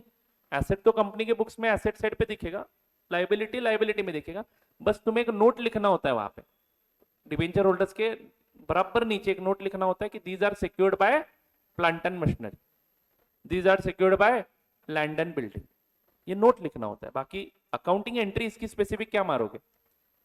तुमने एसेट उनको दिया नहीं है, बस वो गिरवी रखा है, एसेट तो हमारे बुक्स में ही रहेगा, एसेट हमारा ही है। बस अगर इन केस अगर हम उनका पेमेंट नहीं करते तो वो एसेट बेच के वो पैसा रिकवर कर सकते, सिक्योरिटी दी है, दैट्स इट। मान लो तुमने मुझे 10 लाख रुपए दिए और मैंने बदले में मेरे पास जो गोल्ड चेन है वो तुम्हें दे दी एज ए सिक्योरिटी, तो गोल्ड चेन तुम्हारा नहीं हुआ, मैं मेरे बुक्स में कोई एंट्री नहीं मारता हूँ गोल्ड चेन दिया लोन लिया, ऐसा कोई एंट्री नहीं मारता हूँ, बस उसको एज ए सिक्योरिटी दिया है तुम। इनफैक्ट मैं यहाँ पे फिजिकल दे रहा हूँ, मैं ऐसा बोलता हूँ ये गोल्ड चेन पहनूंगा मैं ही, लेकिन इसके ऊपर तुम्हारा अधिकार है, ऐसा लिख के देता हूँ, काइंड ऑफ दिस। ये हो गया, देखो अभी ये सिचुएशन, कंपनी ऐसा ही करती है, एसेट खुद यूज करता है लेकिन सिक्योरिटी के तौर पे दे देता है। ठीक है, चलो लिखेंगे accounting entries for issue of redeemable debentures.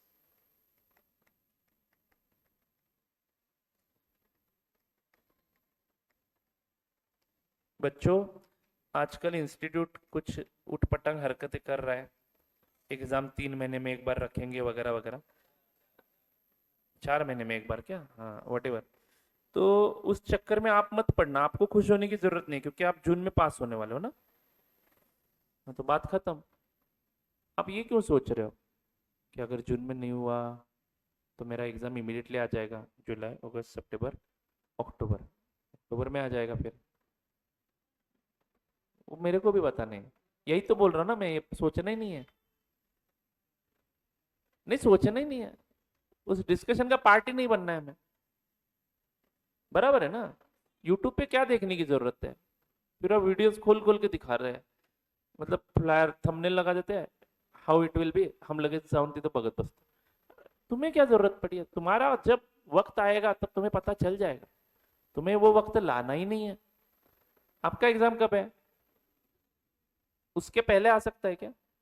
हाँ तो बात खत्म ना, सोचो ही मत ना उसके बारे में, मत देखो, कोई भी चीज नहीं देखनी है उसके रिगार्डिंग, फ्यूचर में देखेंगे। अगर फेल होते हो तो देखना पड़ेगा, तब तक सारी चीजें वैसे भी क्लियर हो जाएगी, लेकिन वो ऑप्शन ही क्यों रखते हो, फेल होना ही नहीं है। नहीं सर होता है ऐसा, कभी ऐसा मतलब हम सब जो डिसाइड करते हैं वो थोड़ी होता है, करना पड़ता है। मरो लेकिन करो, डिसाइड होके ही पास हुआ जा सकता है, याद रखना। अगर आप ऐसे नसीब को कोसते रहोगे ना, माझ्या नशिबात जेव्हा असेल तेच मला मिळेल, ये सब बोलने की बात है, नसीब बनाना भी पड़ता है, things can be brought into your life, ऐसा कोई दिक्कत नहीं है इसमें, ठीक है ना। पॉजिटिविटी सोच सोच के ही लाई जाती है, याद रखना। मैं पास हो जाऊंगा ये सोच के ही आप पास हो जाओगे, मैं पास नहीं होऊंगा, मेरा नसीब अच्छा नहीं है, मुझे लक फेवर नहीं करता है, ऐसा सोचोगे तो लक फेवर नहीं करेगा। पॉजिटिव सोचो, और सिर्फ सोच के पास नहीं होते, जी तोड़ मेहनत करनी पड़ती है, चीजें सेक्रीफाइस करनी पड़ती है, याद रखना। कितना सेक्रीफाइस करते हो देख लो आप लोग। जो फेल हुए हैं उन्होंने पढ़ाई नहीं की, सिंपल। जो पास हुए हैं उन्होंने पढ़ाई की है। जो 199 पे फेल हुए हैं उनका भी यही मानता हूं मैं, उन्होंने पढ़ाई थोड़ी कम की, नहीं की नहीं बोलूंगा, थोड़ी कम की, उनका ही प्रॉब्लम है वो। आप ऐसे गरीबों की तरह 199 पे क्यों आते हो, जाओ ना 240 के ऊपर जाओ, 250 के ऊपर जाओ, टेंशन ही नहीं है ना उन बच्चों को। सर वो मैं 220 पे ही था, स्टैंडर्ड डिडक्शन करके मुझे 199 पे लाया गया। तो नालायक तू 250 पे होता तो 230 पे आता, 315 पे होता तो 295 पे आ जाता। स्टैंडर्ड डिडक्शन करने दो ना उनको, क्या प्रॉब्लम है, तुम्हारी मेहनत ही कम है ना। क्या तुम्हारे साथ एक भी बच्चा पास नहीं हुआ, ऐसा है क्या? अगर ऐसा है तो मैं मानूंगा कि सबका नसीब फुटलेला है, बोलूंगा मैं, फिर मैं आपके साथ रोने के लिए बैठ जाऊंगा फिर, सब बच्चे अगर क्लास के फेल हो जाते। इम्पॉसिबल है, याद रखना। अगर क्लास का एक भी बच्चा पास होता है तो इक्वल रेट आपको था, याद रखना, आप भी हो सकते थे, बट आपकी मेहनत थोड़ी कम पड़ी। It's okay, now what is gone is gone. आगे ये मिस्टेक फिर से मत करो, बार बार मिस्टेक करने वाले को गधा बोला जाता है। आर यू अ गधा? नो ना। तो प्लीज, हाँ, जो फर्स्ट टाइम एग्जाम दे रहे हैं, we are waiting for you, कि आप पास होते हो या फेल होते हो, मतलब आप दूसरों के एक्सपीरियंस से सीखो, rather than taking own experience. समझ में आ रहा है क्या? कुछ लोगों का एटीट्यूड ऐसा होता है, मतलब मेरे जमाने में ना बहुत सारे स्टूडेंट फेज में जो था मैं उस वक्त, तब बच्चे बहुत सारे ऐसे बोलते थे, पहला एग्जाम मतलब पिच रिपोर्ट होता है, जाके बस वो इंस्टीट्यूट का ग्राउंड देख के आना है, पिच कैसा है, गेंद कितनी बाउंस करती है, ठीक है, 4 गेंदे आपको फेंकी जाएंगी, कितने में बोल्ड होते हैं हम लोग, ये सिर्फ देखने के लिए हम जाते हैं। अरे ये कहाँ से आया यार? तो प्रैक्टिस क्या आप, जान दो अभी मैं क्या बोलूं, प्रैक्टिस कर रहे हो ना आप लोग, नेट प्रैक्टिस इतनी कर रहे हो, ठीक है, जाओ ना डायरेक्टली एग्जाम में परफॉर्म करके आओ, आओगे परफॉर्म करके, आप यही एटीट्यूड रख के जाना है। तो मुझे कोई फर्क नहीं पड़ता है इंस्टीट्यूट 3 महीने में एग्जाम लेता है या 4 महीने में या 5 महीने में, ठीक है, मुझे कोई फर्क नहीं पड़ता है। मैं जून 24 की बात कर रहा हूँ मैं, क्योंकि आपका एग्जाम कब है, जून 24, और खत्म कब करोगे, जून 24, बात खत्म। इंटर में देखेंगे क्या स्कीम आपको एप्लीकेबल है। मतलब आप ये भी तो सोच सर हम ये नहीं सोच रहे कि फाउंडेशन का एग्जाम वापस कब देना है, हम ये सोच रहे कि इंटर का एग्जाम हम कब दे सकते हैं। अरे बेटा, ये भी सोचना गलत है, रुको, पहले पढ़ाई करो, फालतू का समय बर्बाद मत करो, पहले आ जाओ वहां पे, फिर सोचेंगे। ओके, तब मैं बताऊंगा आपको, जो जो बच्चे पास हो जाएंगे इस बैच से उन सबका एक स्पेशल क्लास लेके उनको बताया जाएगा कि आप एग्जाम कब दे सकते हो, अभी सोचने की जरूरत नहीं है। Do get it? अभी आपका कीमती समय इसमें मत गवा, ये मैं बताना चाहता हूँ। जो फाउंडेशन का एग्जाम वापस कब दे सकता हूं ये सोच रहे हैं, उनको साष्टांग नमस्कार। और जो इंटर का सोच रहे हैं, डोंट डू इट, जल्दी सक्सेस सेलिब्रेट मत करो, you never know what is there in your future. बस एफर्ट लगाते रहो, even this 1 minute can not be wasted by thinking that कि मैं इंटर में कब एग्जाम दूं। उससे अच्छा है कि वो उस 1 मिनट में आप फाउंडेशन की पढ़ाई करो, आप जल्दी इंटर तक पहुंचोगे। ओके, चलो, लिखा आपने? चलो एक पैराग्राफ लिख के देता हूं, ज्यादा नहीं, The process of issuing debentures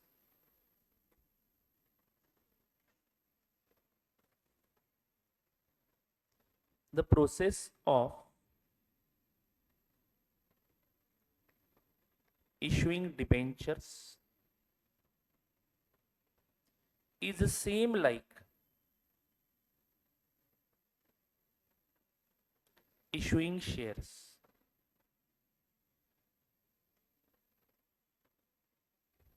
The process of issuing debentures is same like issuing shares, and accounting entries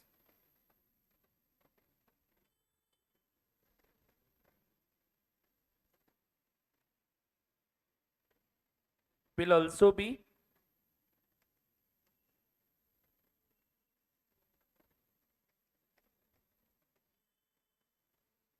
passed in same manner.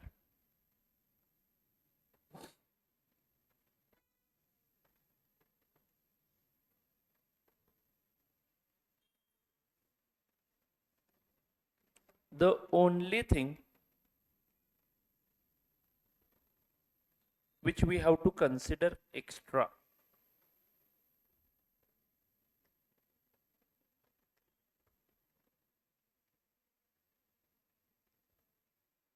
यानी ये पहला वाला पार्ट तो आप आराम से करोगे, मुझे पता है, गारंटी है पूरी।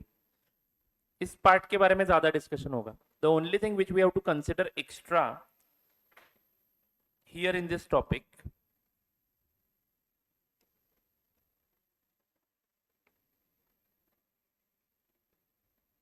is debentures are redeemable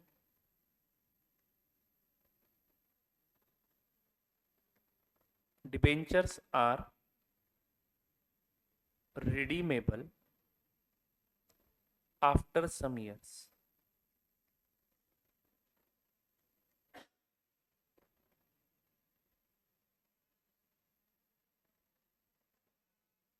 And at the time of redemption,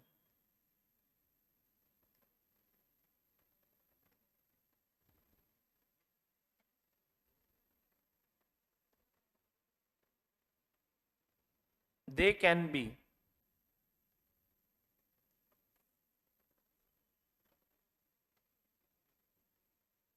redeemed at par or at premium or at discount.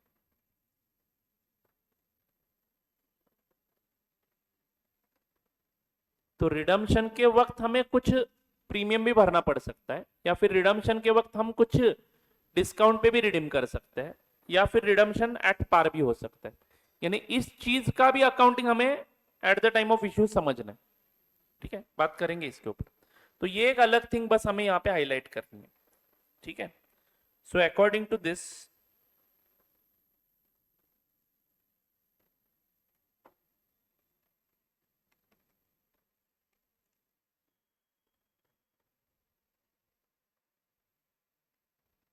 we can understand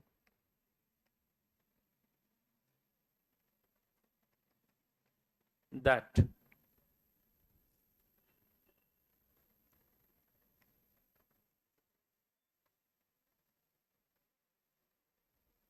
एक साइड में लिखना, पेज के हाफ साइड में, debentures can be issued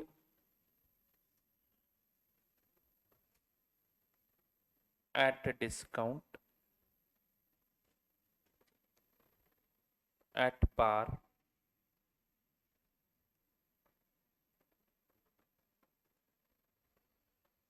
at premium.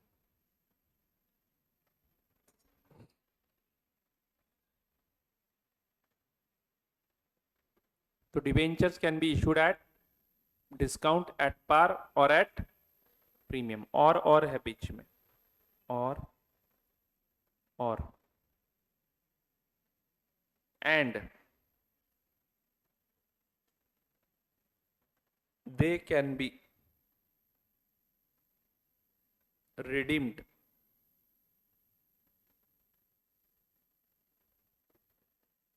at par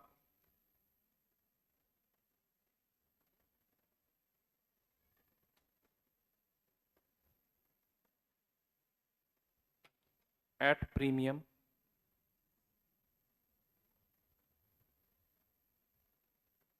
at discount।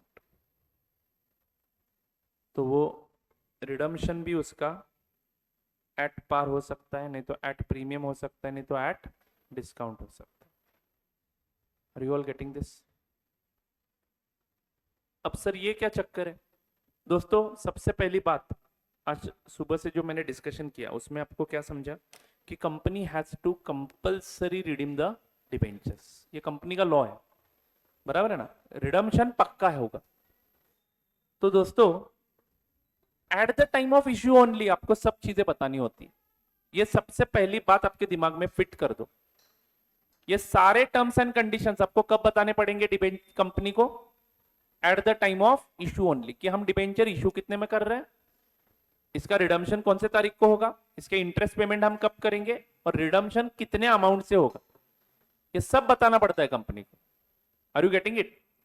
हाँ, अगर आपको company ने पहले से सब बता के रखा है तो अकाउंटिंग करते समय भी सब चीजें याद रखनी पड़ेगी ना कंपनी को। अब जैसे कि मान लो डिबेंचर का फेस वैल्यू है 100 रुपए, ध्यान से सुनो बच्चों, तो इशू मैं कर रहा हूं 90 रुपीज में। इशू प्राइस कितनी रख रहा हूं मैं? 90 रुपीज, यानी पहला सिचुएशन। एंड रिडम्शन करूंगा मैं, जिसको मैं रिडम्शन वैल्यू बोलता हूं, कितने रुपए में?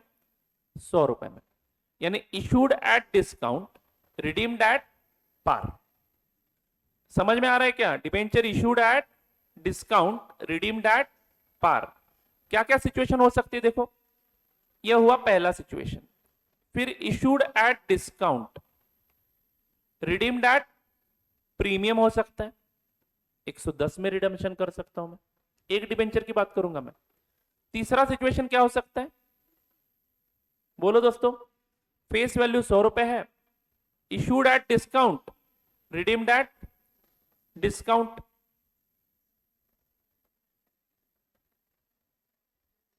हो सकता है क्या? खरीदोगे क्या ऐसा डिबेंचर? देखो सिंपल है, आप मुझे 90 रुपीज दे दो, इशूड एट 90 रुपीज। कंपनी के एंगल से मैं बोल रहा हूं, कंपनी बोल रही है आप मुझे 90 रुपीज दे दो, हम आपको 80 रुपए देंगे 5 साल के बाद, लेकिन इंटरेस्ट रेट है 70%।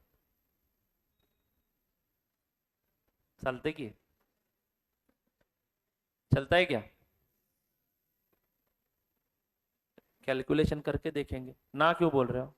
70% का ब्याज रेट अगर मिल रहा है तो maybe this is a profitable deal. रहने दो, don't waste your energy. But mostly this kind of situations they avoid, because आप लोग सीए करने वाले लोगों फटक से कैलकुलेटर ओपन करके सब निकाल लोगे, कैलकुलेशन कर लोगे। बट ऑर्डिनरी लोगों को क्या लगेगा, असं असतोय कुठं 90 रुपीज देना है, 80 रुपीज वापस देंगे। तो ये सिचुएशन मोस्टली प्रैक्टिकली आपको नहीं दिखेगा, बट हो सकता है। तो मैंने एक डिस्काउंट पे इश्यू करके 3 कॉम्बिनेशन निकाल लिए। अब मैं एट पार वाला चौथा सिचुएशन कर सकता हूं क्या? 100 रुपए का debenture, issued at par, redeemed at par. पांचवा सिचुएशन क्या हो सकता है? 100 रुपए का डिबेंचर, इशूड एट प्रीमियम, नहीं एट पार, पहले सेम रखता हूं। वैसे कितने परमिटेशन कॉम्बिनेशन निकल के आएंगे, उन सभी का अकाउंटिंग हमें सीखना है। ठीक है, बहुत सारे आएंगे। ये आपको मैथमेटिक्स के हिसाब से आता है क्या? कितने कॉम्बिनेशन होंगे इसके बोलो? 9 या उससे ज्यादा? देखो 9 कॉम्बिनेशन हो सकते हैं, बराबर है ना? जान दो, आप ज्यादा लोड मत लो, ठीक है? 9 कॉम्बिनेशन हो सकते हैं इसके, बराबर है क्या? बट उसमें से मोस्टली रिडीम्ड एट डिस्काउंट वाला कॉम्बिनेशन प्रैक्टिकली पॉसिबल नहीं है, क्योंकि उसमें दिखेगा कैसा कि पैसा जितना मैं डाल रहा हूं उससे कम पैसा मिल रहा है, या फेस वैल्यू से कम पैसा मिल रहा है, तो I am not interested in this, बराबर है ना? तो मोस्टली रिडम्शन एट पार होगा, नहीं तो रिडम्पशन एट प्रीमियम ही होगा। लेकिन इश्यू एट डिस्काउंट हो सकता है, इश्यू एट पार हो सकता है, इश्यू एट प्रीमियम हो सकता है। ये हमें बस पढ़ना है, इसके अकाउंटिंग ट्रीटमेंट्स अलग अलग तरीके से दिखना है। लेकिन सर रिडम्पशन तो 5 साल के बाद होगा ना, उसका अकाउंटिंग आज क्या करना है, समझाता हूं ना मैं धीरे धीरे। इसको कंटिन्यू करें, चलो। तो ये पहले लिखा आपने, ये रहने दो, अब लिखो आगे। By looking at about 2 charts,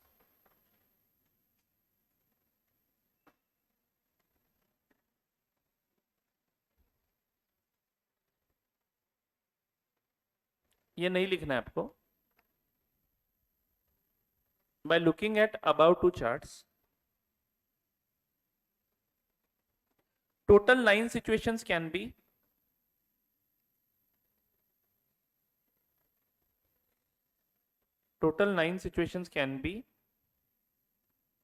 drawn,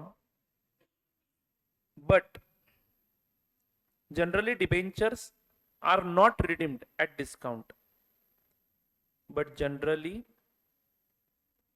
debentures are not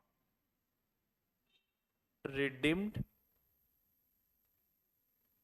at discount, hence only 6 situations are to be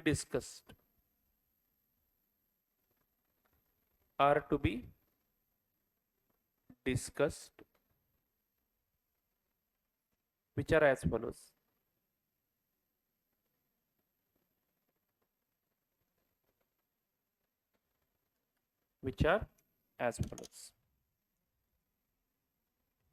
तो यहां से हम आगे 6 सिचुएशंस डिस्कस करेंगे और उसके जर्नल एंट्रीज सीखेंगे, ठीक है।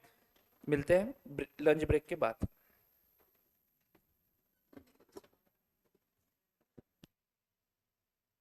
दोस्तों एक इंपॉर्टेंट अनाउंसमेंट, आज लेक्चर मेरा है, मैंने आपको बोला था कि 2 दिन पहले भी छुट्टी ली थी मैंने आपको पहले ही बता के रखा था कि मेरे कजिन सिस्टर का घर में शादी है, जिसके कारण मैंने last 2 days back I think 2 दिन छुट्टी ली थी, बराबर है ना।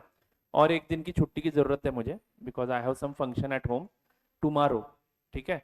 सो कल मेरा क्लास नहीं होगा, but day after tomorrow I think आपका लॉ भी खत्म हो रहा है। हाँ, उसके बाद मेरा क्लास का टाइमिंग बढ़ेगा, यू नो दैट, बाकी प्रीवियस बैच के बच्चों को पता है, ठीक है।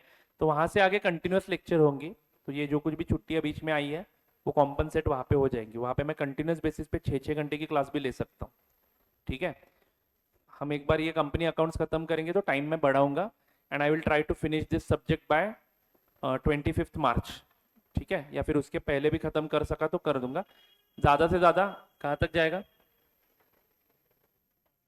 20-25 मार्च तक खत्म करेंगे। एक्स्ट्रा लेक्चर्स लूंगा मैं, स्वप्निल सर को भी टाइम एडजस्ट करने के लिए बोलूंगा, और मैं हो सके उतना 11 बजे के बाद मैं फ्री हूँ अभी, तो 11 बजे के बाद अगर स्वप्निल सर का क्लास अगर 11 बजे के पहले होता है, on the basis of my request, मैं बोलूंगा उनको कि कभी कभार वीक में ऐसे 2-3 दिन ढूंढ निकालेंगे जिसमें सर को रिक्वेस्ट करेंगे कि आप पहले ले लो क्लास, तो सुबह हो जाने के बाद मैं 11 बजे के बाद आपको पकड़ूंगा, देखते फिर कहां तक क्लास जाता है, ठीक है। तो कंटिन्यूस बेसिस पे होगा क्लास, ठीक है। तो आप टेंशन मत लो, it will be in control. हाँ, बट याद रखना है कल मेरे क्लास को छुट्टी है, 1 दिन लास्ट छुट्टी I think before the classes getting over, okay. और मैं अवॉइड नहीं कर सकता, इसलिए प्लीज अंडरस्टैंड, ओके। मोस्टली मेरी छुट्टियां बहुत कम होती है, बट फिर भी समझ लो, ओके। चलो मिलते हैं ब्रेक के बाद।